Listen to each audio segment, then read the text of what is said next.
Welcome to another edition of the Psychovertical podcast, our weekly chat about climbing and stuff. This is the higher education episode, which is it's supposed to be every Tuesday. I don't know what day this is, so wherever you are in the world, hopefully it's Tuesday. I'm your host, Andy Kirkpatrick, and this week, quite a few questions, and I'm not going to answer all of them. I've just got like two questions I was going to reply to people. One of them's funny, and one of them's like more general. It's something people talk about a lot. And then I'm also because I'm trying to learn how to read, read while I'm doing this. So I was going to read one of my tip things I did recently, and then just talk about that. So hopefully you will enjoy this. So number one, I had actually a while back. Someone was asking me about keeping your nether regions warm in winter. Now, for those who don't know what your nether regions are, basically it means like your family jewels, your what other names are they called? Anyway, basically your genitals. Women don't seem to have such a big problem, but then I guess they have more other kind of problems with other bodily parts. I'm not really sure. I don't want to go into that. It's not really women's breasts is not my speciality. Although I will. So, someone's phone's going on outside my door now. It's probably the police. Although saying that, I have actually had a few emails from women listening to this podcast. This is only for men. This podcast. Please stop listening to it because I'm gonna say loads of embarrassing stuff that men don't want women to know about climbing and stuff. So, but if there are any women listening, or any men who want to get a good sort of line, if you want to. If you're like courting or something, and you want to come out with some like cool line or something, it's very important if you're a woman to learn how to piss into a Nalgene bottle. Like, do you want me to? Should I go on further? I think this is one of the number one issues to do with women and mountaineering, because there just aren't that many women doing mountaineering. Like, they're kind of like fanning around, like, oh, look at me, I'm skiing and all that kind of stuff. But they're the issue is, like, today I saw this, these guys, Thingy Bowie and that kind of person are on Broad Peak, trying to do winter ascent at Broad Peak. And I think I think his girlfriend was carrying a heavy rucksack, and he was like, "Oh, she was doing really well," and all that kind of stuff. And I had that kind of like feminist thing, like, "You asshole," like, don't you, all that kind of stuff. I recently submitted an article, an idea for an article to a very famous climbing magazine. I won't tell you which one it was. About me and Vanessa trying to climb Denali in winter, which would be an amazing story, because she's a woman and she got like almost the top of Denali in winter with like not a great deal of experience of that kind of stuff. Super. I think trying to climb Denali in winter is probably one of the most gnarliest things anyone could try, probably. Anyway, but I got turned down because of sort of a gender stereotyping that I was this man climbing up the mountain with my girlfriend and she was rubbish and all that kind of stuff. And I just like, I was literally like, I was so angry with this guy, the editor of the magazine, and a better man would have just taken it as a, but I was just like, look, you need to fucking give up your job as being an editor, because this is not what an editor does. Hey, I'm a bloody good writer. I'm going to say it. I'm a good writer. I could write a really good story about going to Denali. And don't you presume that I'm going to fucking write something saying that I'm an amazing guy and my wife is like crawling behind me the whole way up and like, oh, please save me, my husband. Like, she's like way more hardcore than I am. And that is probably if you want someone to write stories that are going to, if women don't bloody write anything, they're always like whinging on about this kind of shit, but they never ever fucking get their arse into gear and write anything. So if you're a woman out there and you are listening to this, I told you to stop listening earlier on.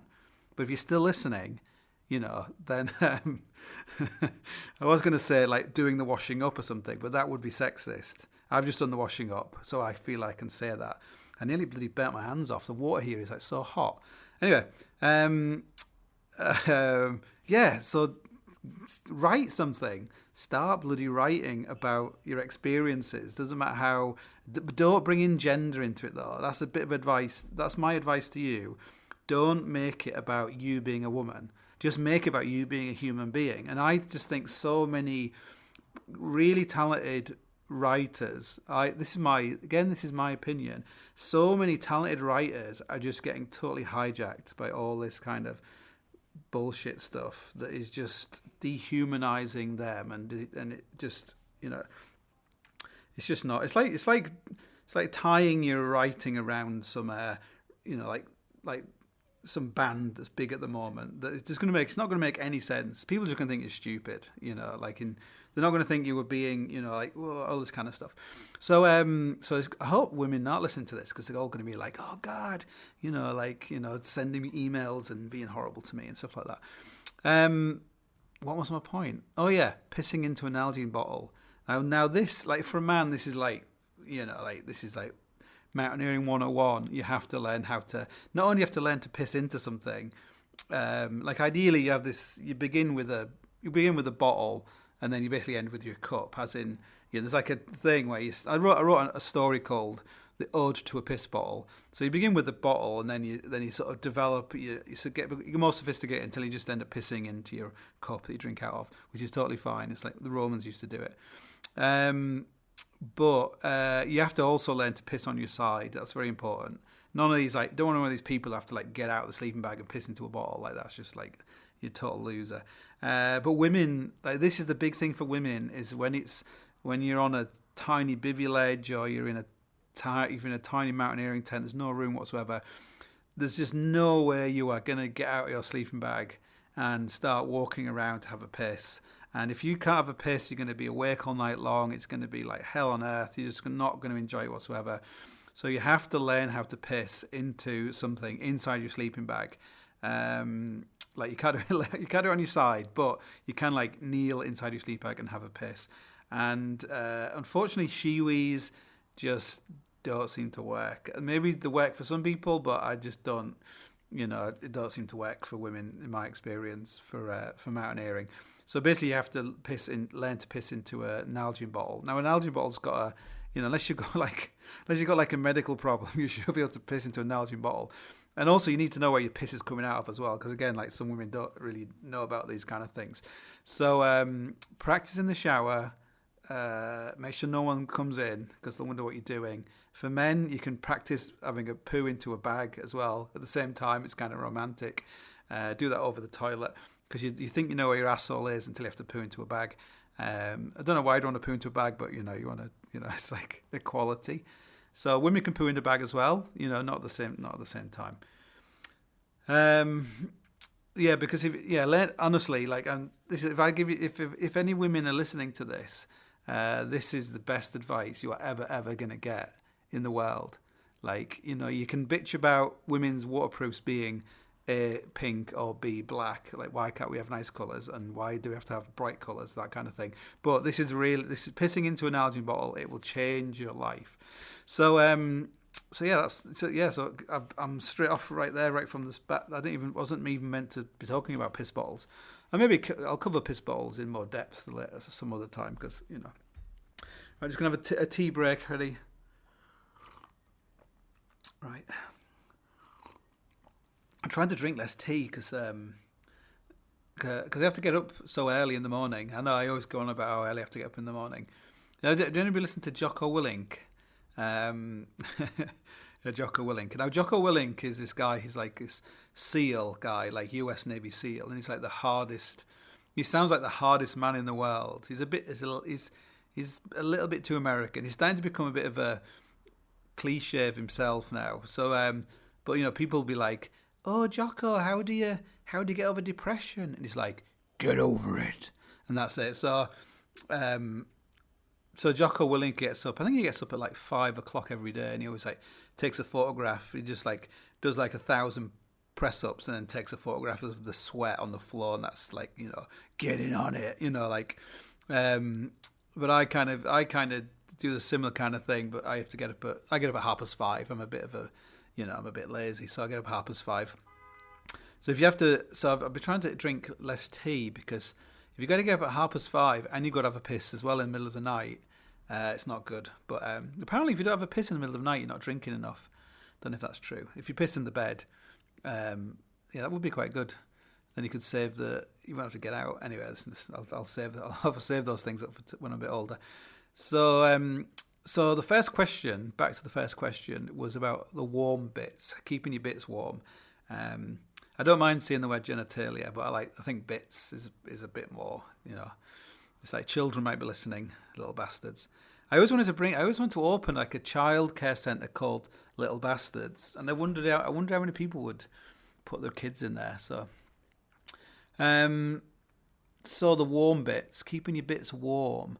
So there was this famous story about this man who was skiing to the South Pole, I think, and he had a piss, and he didn't put his dick back into his trousers for some reason. Maybe he was like Italian or something, and he just he got frostbite basically, and they had to amputate his penis, which is pretty bad. Anyway, and I do know somebody, a friend of mine. He climbed the north face of the Eiger. I won't tell you who the person was, but he was climbing the north face of the Eiger in the wintertime with a mountain guide, and the mountain guide was like up there somewhere, and he was climbing up to him, and when he got to him, he saw that his dick was hanging out of his trousers, and he was like, "Oh, you're hanging out there." And the guide was like, "Yeah, man, I'm hanging out on the north face of the Eiger." And he's like, No, your dick's hanging out." And he looked down, and so basically he'd got frostbite on his dick. And he said, "Quick, put it in your mouth and defrost it." They always tell you that, don't they? No, but he was like he was in a bad way. He realised that his dick was like gone a funny colour, looked like a candle or something. So he was like, "Oh, we're gonna have to get rescued, for frostbitten dick." So they rang up the rescue helicopter, which is basically on standby, flying over you the entire time when you're on the North Face of the Eiger. Anyway, this helicopter came up and it like winched him off, and it flew down and it landed in Kleine Scheidegg, like where the hotel is just right below the Eiger. And they'd flown up like a paramedic, this like beautiful woman, and this beautiful woman was like, "Oh, monsieur, would you like me to see your injury now, or do you want to wait till we get to the hospital?" And he's like, "I'll wait till I get to the hospital." But luckily, he made a full recovery. I think he's had children since. So just shows you it's not the amazingness of medical things. They put in one of those tanks that Luke Skywalker went in, full of water, I think, and made him better. Do I have any stories about frostbitten penises? No, not really. Luckily for most men, their penises get so small when it's cold that it's not a big problem. So if you do, maybe it's a good like chat up line, like, "Hey, babes," or mans, do you want to see my frostbite? A weird thing is that men's testicles also like tend to retract into their bodies when it's cold or when they're really afraid. Not just if you're like a kung fu master. So that's often why sometimes your harness can get really uncomfortable because your testicles are kind of trying to escape up into your body, and your leg loops can like get in the way, which is always you think you're in dire straits until you're "Oh my God, I think I'm going to die." Next minute you're like, "Oh, my balls." So maybe that's like maybe that's a thing to like the animal kingdom or something. So keeping your nether regions warm. Like one good, the number one thing is don't wear cotton. Don't wear any like cotton bottoms. Cotton like pants or Y fronts or whatever. Get something that's gonna like wick away the moisture, and like you can buy all these underpanty type things. Like sort of briefs which are made out of like good materials, and they are pretty good. If you want some sort of serious warmth, you're best getting some sort of power stretch type sort of like pants, and one basically you can get some sort of power stretch power stretch like boxer shorts, which are really, really warm, and they wick really, really well, and all that kind of stuff. And they also do protect your legs a little bit more from chafing, which is a whole. The subject of chafing is very, very complex, and one of the main reasons, unless you're just a big fat bastard, is you've got like sweat crystals like building up on your skin. So if you're really sweaty, it's more of a problem. You can use like Glide or Vaseline and stuff, and that'll help. But wearing like longer things rather than like briefs is a good idea. Now probably the best company to buy some power stretch type bottoms is probably a company called Reef, REEF, which is a kayaking company that they use a material that's a bit like power stretch, and it dries really well. I think it's probably got less lycra in it, because that's the problem with power stretch stuff is the lycra and things. It stops it from drying, and they do like a really good like a pair of shorts made out of this material, and they're also quite high, so they're really, really good. If you don't want what's really important when you're wearing layers is that you don't want loads of seams in the same place. That's why like one piece, undersuits and shells are really good, because you don't have all these seams around your middle where your harness and stuff is. So although it looks a bit weird, having like longer waisted trousers and all kind of stuff is good. Now, you could also wear, if you do have a problem with chafing, like if you're doing a big trip which involves a lot of walking, so like summer in the Alps, with big approaches, like polar kind of stuff, like long mountaineering things where you're going to be out for a long time, then lycra like running kind of type things are good. Like even just wearing shorts, like like the shorts with like an inner and like a nylon outer, because then they're also like windproof. Like not Bob Graham, Ron Hill, like they make some good ones. Everybody makes some good ones. But if you're going to buy some like that, I'd actually go and do quite a lot of like exercise in them beforehand, like running in them and stuff, just to make sure the seams don't rub, because a lot of these things are not very, very well designed. Sometimes they look like they're going to be great and they're expensive and they've got Adidas on them, but they're just like crap basically. So I tend to quite like New Balance stuff, just because like Steve Jobs used to wear New Balance trainers. So if you want something like, the problem with having like really warm pants, really warm underwear is you can't really strip them off as easily if you've got like when you are getting too hot. So another good clothing to look into is Brynja, which I always go on about Brynja, but it's a Norwegian company that makes like mesh underwear, like Mericlon, so polypropylene underwear, which is basically the best underwear you can buy. It's also fairly cheap for what it is. But in terms of performance, whenever you see like the military doing tests on loads of different underwear, they'll have like capilene and wool and all this kind of stuff. Like basically the Brynja always comes out top by like a mile. But it basically, because it's string underwear, it looks shit. So it's not, you're not going to be like chatting anybody up wearing like a string vest, unless it depends on where you are, probably. Anyway, so Brynja, they do some briefs. They do one that's like a wind brief, which is this Mericlon, which is the mesh, and it has like a windproof panel, and it's got some wool in it, so your dick's not rubbing against a load of like cheese gratery Mericlon stuff. And they also do some like longer, like more like boxer short ones with wind. Some have got wind panels in, and some haven't got wind panels in, and they're really good. And I think quite a few other companies do pants with like these wind things in whatsoever. I find though, if you're doing, like if you're doing like a polary type thing or something where you're doing a lot of movement, the same way in that people wear like layers of socks to stop themselves getting chafing and stuff. is sometimes quite where it's worth like having layers of underwear around there, because you do lose a lot of heat. Like people concentrate on their body, but basically your torso, there's heat coming out of there as well. So yeah, my dad gave me some advice on this. He said just get a spare mitt and just shove it down your trousers. So that's probably the simplest method. You could make something as well. You could make like a little was it not a gherkin? What are those things called? A jerkin? No, that's a jacket. Cod piece, a little fibre pile Pertex cod piece. That's where to do it. Let's have another cup of tea break now. Right. Number 2. So someone asked me about the fear of falling off, which is a fear that that most people seem to have, and I think it's maybe something you can't really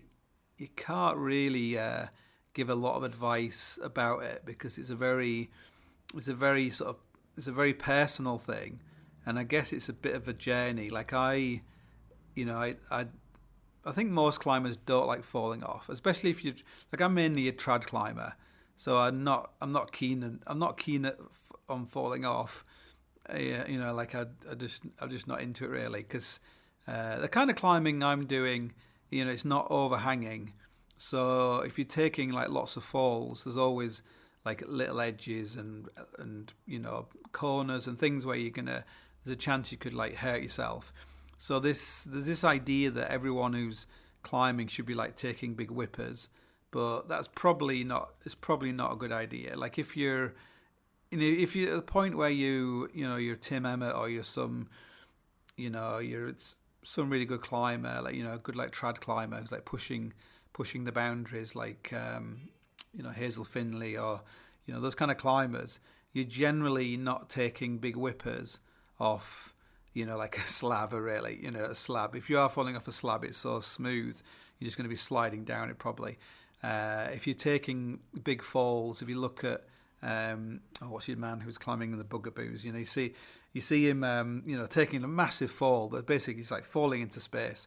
So falling into space is is fine, but for most, I think if someone's asking the problem about falling off, it means they're not at that point yet, because by the time they get to that point of like climbing like E7s and things, then they'll have fallen off quite a bit. But saying that, the fear of falling off is something that can maybe you shouldn't really think of it as about falling off. Maybe you need to rethink about what that emotion is about falling off. Are you like pushing yourself beyond the comfort? If you're pushing yourself beyond what you feel comfortable to do, then why don't you feel comfortable? Like, what's missing? Like, are your spider senses telling you that you're shit at placing gear, or you don't trust your partner to hold you, or it's too run out because you don't know how to place gear? Are you not physically strong enough to climb the routes you're trying? Because once you're climbing at a level you're comfortable at, and you feel very confident in your gear, and you're strong enough to stop and put the gear in, then there isn't really a reason why you should be aware of falling off, but you shouldn't be afraid of falling off. Like if you're afraid of falling off, probably what you want to do is you want to go down a grade or 2 grades and just climb.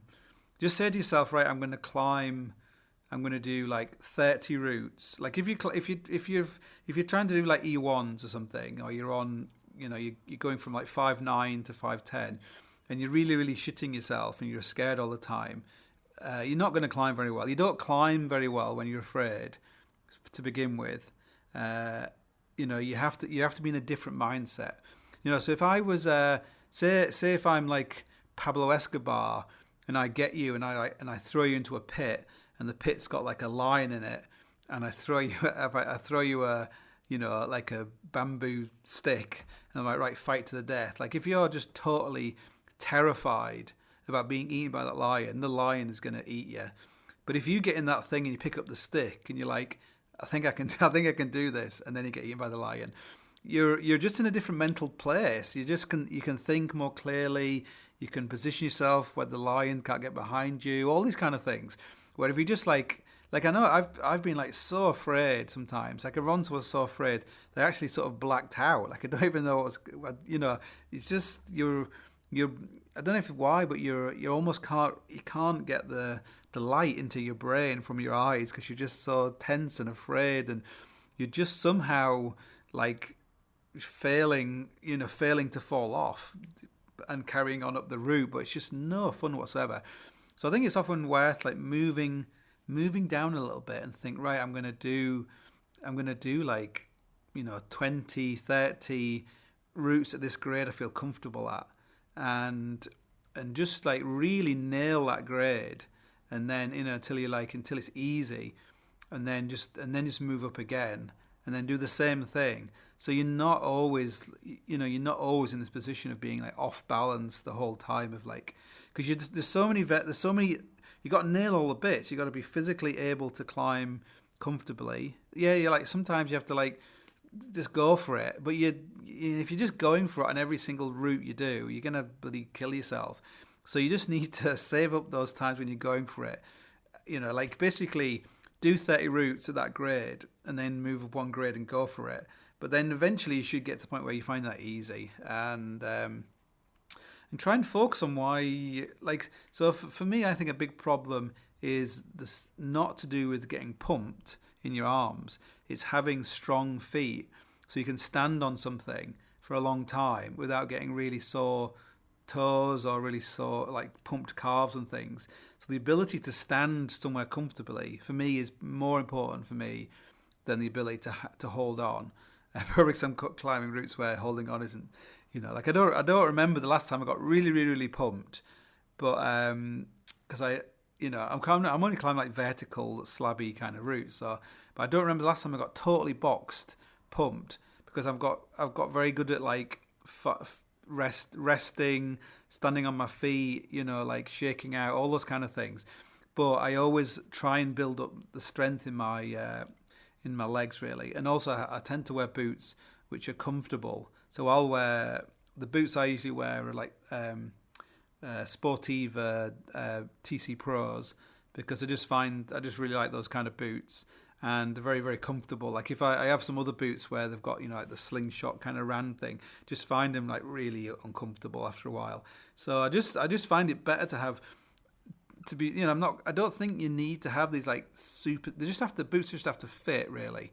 And I remember when I was in Africa, I got a hole in my boots like day one. And so 4 months I was like climbing in boots that had like a hole in the end, and then I had a hole in the other one. And it was amazing how it improved my footwork, because I was always aware there was a hole and this hole's getting bigger and bigger.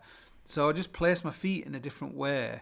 And it really kind of changed my perception of my kind of footwork, really. So I think a lot of it's to do with the feet up to the grades I'm talking about. If you're like a 5'10", up to the E3 5'10" kind of climber, then really think about your feet, because once you feel comfortable on your feet and you feel you can stand there, then you can stop and you can have a rest. You can think what you're going to do. You can play some gear. You're not like trying to get off your feet the whole time. And also the ability to down climb is really important. If you're afraid of falling, it's climbing up a little bit, placing some gear, climb back down again, and then climb up and climb past the gear to another rest. That's like a really good technique. And then falling off, like I guess go to the climbing wall and just practice falling off. Like the ropes aren't going to snap. Like the ropes are super strong, and you will get to the point where you actually enjoy falling off indoors anyway, because it's that I think that's when you probably do start making a breakthrough, when you're no longer thinking about falling off. And that's what you notice. Like we did a route, last route we climbed in this Iswa Towers, which are like some towers in Oman, which are like super loose, and there's no gear. Like it's like limestone, like trad limestone on like really poor quality limestone, where you're just climbing up and pulling off, like a big block, this, a big block of just throwing off behind you and stuff. And because you can't fall off, you don't think about falling off. You're just aware that you shouldn't fall off, but you don't think about it. It's just a general awareness of you can't be falling off here until you get some gear in, and then you feel like you can fall off for a little bit, and then you start thinking, well, I can't fall off now. I've just too run out. So that's kind of very different. So yeah, because someone else was asking about how do you cope when it's really run out. Like if you suddenly think you're going to fall and kill yourself, what do you do? So again, like really, you shouldn't really get yourself into a position where you are so out of it that you think you're going to fall off and kill yourself. It's just not something I've done. Like I remembered, I climbed a route with Vanessa in Squamish, and it was the first pitch was quite dirty, and it was a 510C, and really, really grotty, the first pitch. And Vanessa was kind of bouldering out this first bit, and there was an old piece of like manky rope hanging down, and if she blew it, she was going to hit the deck because there wasn't any gear, and she was going to fall like 30 feet down onto the rocks. And I said that just tie a knot in the rope, this piece of rope hanging down from somewhere, and just clip a rope into it just because it's there. Maybe it'll snap, but it's something. She's like, no, that's cheating. And she managed to do this move. But it was like fucking stupid, basically. What's the point of like ending up in a wheelchair for that, really? So, some people can do that, but not everyone should do that. And only a minority of people should do that. And those people will probably end up coming a cropper eventually. And so yeah, try not to get yourself... it's like seeing a lot of skinheads and saying like, "Hey, skinheads," and then they chase after you and you run straight into like a dead end, and they beat you to a pulp. Is you shouldn't get yourself into any dead ends. You should always be thinking about what like sometimes sometimes the route where you think, oh, if I can when you're climbing like Tuolumne Meadows and places, there's some routes which are really, really run out. And you're just thinking like, oh, when I get up to this position here, I'll be able to there'll be there's a fixed peg or there's a bolt there or something. And you'll just kind of slowly, you're almost like every move you're doing, you think, can I climb? Can I reverse this? Can I reverse this? And on a slab, it's actually quite hard to reverse some of a hard slab. And you'll just get to this position and you'll realize there isn't a peg there and there's nothing there. And you'll have to... You almost go into that kind of soloing, I can't fall off kind of mindset.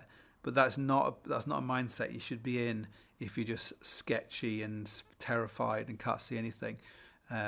So like learning how to down climb, that kind of stuff, and just sometimes just back off and just say, it's not worth it. I'm not going to do it. I'm not ready for this. I'm not,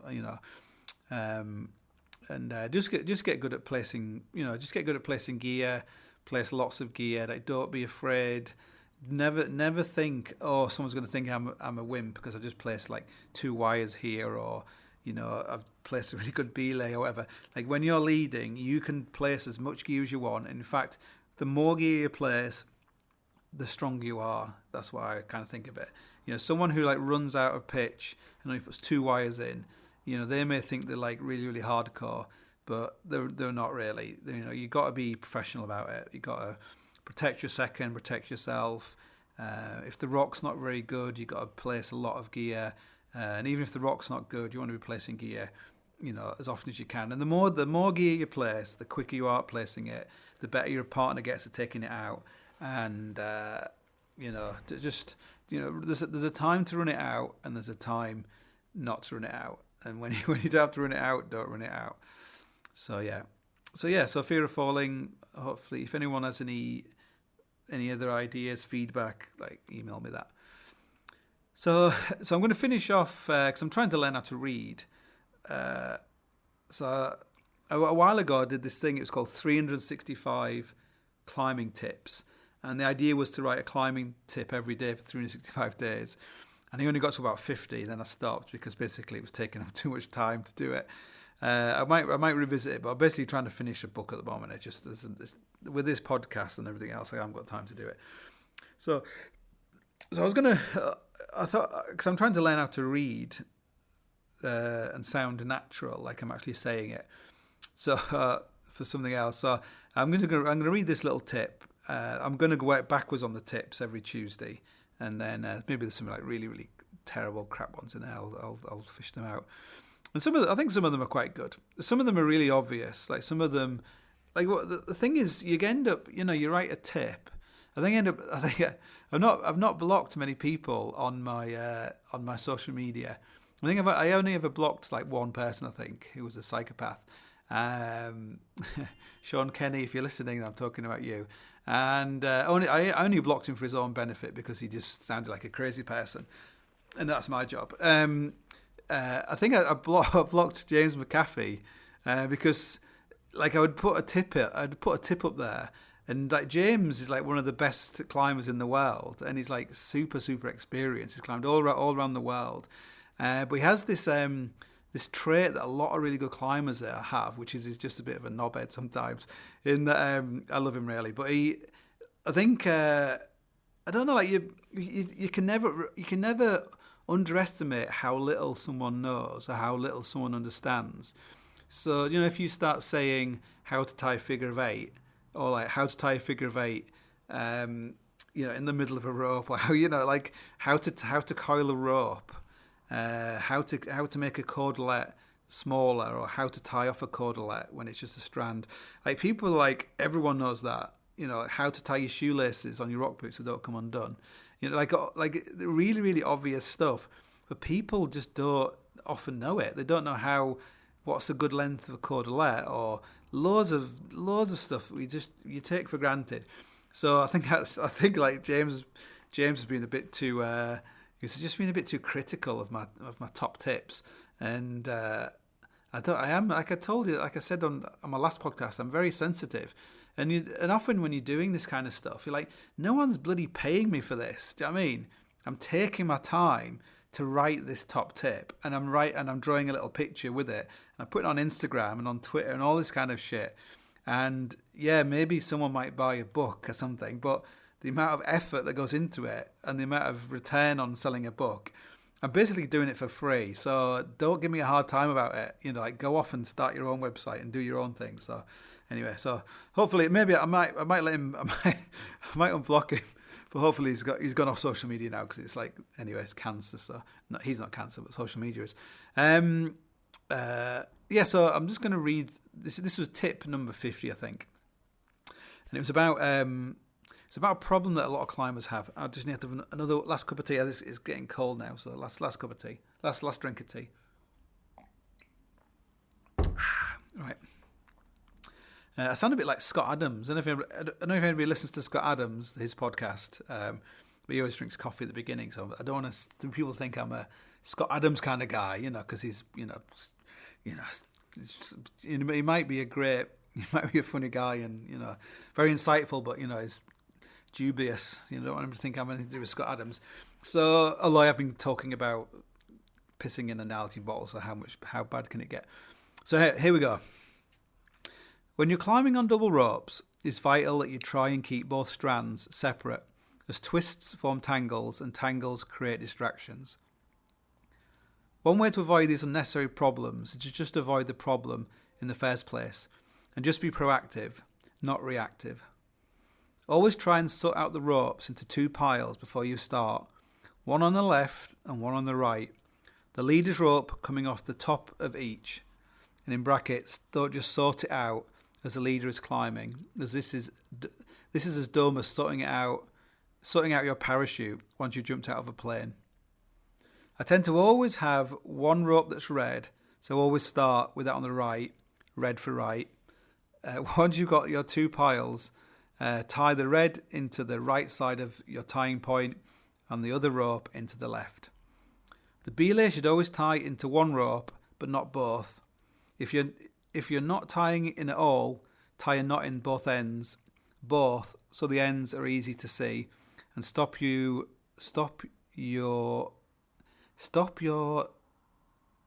lowering off the leader. So I've got a mistake here. And stop you basically lowering the leader off the end of the rope and killing them. Yes, trad climbing needs the same level of safety as sport climbing. The red goes on the right slot of the belay device and the other rope into the left. Now you'll have no twists on either side of the belay device before you start climbing. The second only ties into the other rope when it's time to climb, as this allows any twists that have occurred to be removed, as any twists at the second rope's end will become twists when they begin leading. Keeping your rope separate is much harder on hanging belays, but is possible generally by tying the two ropes off or stacking them off to either side of the belay. Tying off the rope directly into a sling, cord or chain with a slip knot works well, giving you 12 times 5 metre loops. Untying one rope is generally the best way for the leader to remove twists before they're put on belay, while on a multi-pitch climb, as it's just spending 60 seconds sorting out the ropes at each belay, especially if you're not swinging leads. As with many aspects of climbing, being lazy and trying to just work around a problem tends to be a false economy. Sort shit out before shit happens. So that was terrible. I read that terribly. Anyway, but I wrote it terribly as well, so it's not my fault. So does that make sense to anybody listening to this? So basically, before you start, you just separate both ropes into two piles. If you're American, you don't know what I'm talking about because you only have one rope anyway, and you're like tagline or some kind of line that's just a pain in the arse. So you got your two ropes, one on one side, one on the other side, separating them out, and then you take the rope from one side, which is usually for me a red rope, and tie it in, and then you tie the other rope on the other side, so you coming up into your harness, and then the belayer. They put the ropes in the same way, so you put the ropes. So you got like the red on the right side, the other rope on the other side. I think what colour is my rope? I can't remember now. Orange or something. And then, but the belay doesn't tie into. They only tie into one strand of the rope, and not the other one, because you often do get like some sort of like twisty thing at the end, and you might need to then just tie in right at the very end. So it works quite well. It helps you to not end up with that problem where you see like often climbers end up with like a twist in the rope, which can get like caught in the gear. As more like they just know that the first few pieces of gear on the right hand side go in the red rope, and then the first piece on the left hand side go into the other rope, and keeps everything sort of in their head. You can sort of see what's going on. And when you get to the belay, there's various ways. I've never been very good at like being tidy at belays.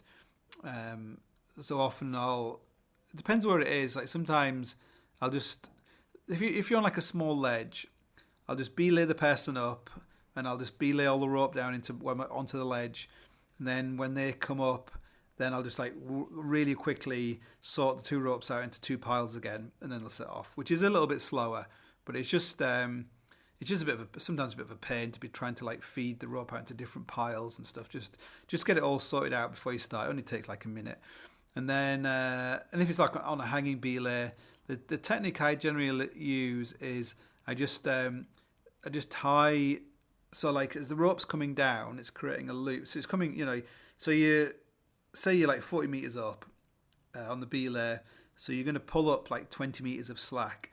So I'll pull up the first 10 metres, and then I'll take that piece of rope, and I'll tie it around with like an overhand knot into the belay, like into the cordelette or whatever, into the sling. So it's got like an overhand knot. So basically, I can untie it. It's just an overhand. I can just pull it, and it'll just come undone. I'll tie that loop in. I'll pull another 10 metres. Pull it up, tie it in. So I've got like there's actually, if I've got double ropes, is that four 5 metre loops hanging down, and I'll just keep doing that. And then and when the other person comes to the belay, we'll just sort the belay out. We'll just like change it out or something. You can just loop it over, and you can do this thing where each loop is bigger than the one before if the second's taking over. Is that right? And then anyway, so it's usually a mess. I usually just make a big mess. It's good if you climb with people who aren't very experienced and are a bit afraid, because if you leave a real mess for them to sort out, then they'll generally just be thinking more about that and more about you being an asshole for leaving them with such a mess. So yeah, and if you're really, really bad, if you have a real total problem with ropes, like some people do, they just have this like, the kind of people who don't have to put harness on, they just have an even worse time with the ropes, is invest in some make one yourself, make a little rope bag, like a rope bucket where the bag goes into it on each belay, and which are quite good if you're climbing on sea cliffs and things where you don't want the rope to like go in the water. And you can just use something like the smaller IKEA bag is quite good for that. And you just stick it in if you've got like a little climbing pack, you can go in there. Or you can just make one out of some nylon, bit of nylon, But yeah, kind of handy. They're kind of the default thing to use on a big wall because if it's windy, it'd be good. It's probably good for lots of things, but people, So yeah, I think that's it. So does that make? So that's kind of that's a little bit like sucking eggs for some people. Like most people, are like, oh yeah, God, everyone does that. But a lot of people don't do that because I climb a lot and I see a lot of people who don't do that. So they just generally have like a big mess of rope at the bottom, and they just assume the rope's going to like feed out really, really well, and generally it doesn't. And there's always this kind of, oh, hang on a minute, someone's on the crux move, on the back of the area, and they're just like, just hang on a minute. It's like, oh Christ Almighty. So that's it. So if anybody has any questions, any remarks. I've had like loads of people asking about lanyards, so I'm saving that up for like a special edition. It's probably gonna be like a bumper edition. It's gonna be like amazing. I'm actually working on a little. I saw they're doing like Touching the Void the musical. I'm thinking of doing like one based around lanyards, which is there was that famous thing called flambards. So they're thinking of doing like a version of flambards, but based around, instead of raced around planes, lanyards, which is a very obscure comment. And also, thank you for all the great feedback about my curry. That's people are replying now already. I've not even posted this. Thanks for all the great feedback on the curry recipe. Now I might have to do some more recipes, cooking with Andy or something. And I'm still eating curry, so yeah. I'll probably do some more curry type things in the future. But it's great to know that all these like 20 hours of podcasting, the main thing that everyone's got out of it is curry. So curry recipe. I might actually try and get in touch with Chris Bonington because I am on like first name terms with him. I call him Chris, he calls me like who. And I want to find out what his curry recipe is because he must have a good one. I might do like a whole series of like curry recipes. Or I might get Doug Scott and all these new climbers. They'll be like vegans, so they won't have anything worth eating anyway. So do you know only 1% of people are vegans in the UK? It's amazing, isn't it? But don't you know it? Yeah. Anyway, so on that bombshell, I know I did the pissing in a bottle, but I've pushed it too far with the vegans, so I do apologise. I shall try and post another podcast. When I say try, I probably will, on Thursday / Friday. Anyway, have a good day.